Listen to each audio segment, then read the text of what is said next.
start by asking you about the conception of the film. When did you know that you had a film, and how did the film draw? I'm asking about your documentary film nose. How do you know that there's a film that you need to pursue? Okay, so we'll focus on Dig and We Live in Public, because you are our fearless leader. So with Dig, I started with 10 bands. I was interested in the collision of art and commerce, and I was interested because I had made a film called The Nature of the Beast when I graduated from Yale, and I was very idealistic, and I thought that I could get this woman out of prison if I just illustrated all of the injustice that led her to be there. She was railroaded in as a pro-life test case and charged with double murder and denied all her basic rights and all of that. And it went on PBS and nothing happened. And I realized in 1994 that nobody really was watching documentaries, or very few people were. So I came out here to try to recruit, Oprah. I chased her around Griffith Park, and then Queen Latifah. And I finally got Queen Latifah to sign on to a movie of the week to reach millions of housewives about this.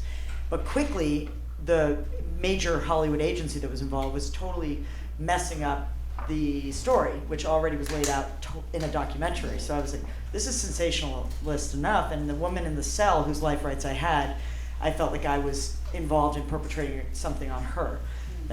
It felt terrible. I found myself racing down Olympic Boulevard towards the agency, and I thought to myself, can one maintain their artistic integrity and reach a mass audience? Like, can that happen?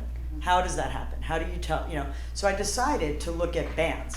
I decided that little bands were like little nuclear families, and that they were, when they reached success of any kind, even just getting signed, the lead singer would be pushed forward, there would be marketing and this and that. And if I looked at these, maybe I could get my answer at 21 years old or whatever it was.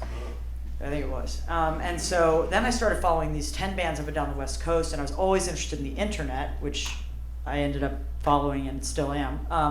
And so I was meeting with a group, and we were drawing up plans to do an interactive way to see these bands. And I was filming, and I heard the music of the Brian Jonestown Massacre, and I thought that they were from the 60s. And somebody said, no, they're alive and well, and they live in San Francisco. So me and my brother David went up to San Francisco and met Anton. And immediately, he was on a different level than everybody I'd been filming in LA, who were cowering in the shadows of the industry trying to get a record deal. And he was like, fuck the industry, fuck them.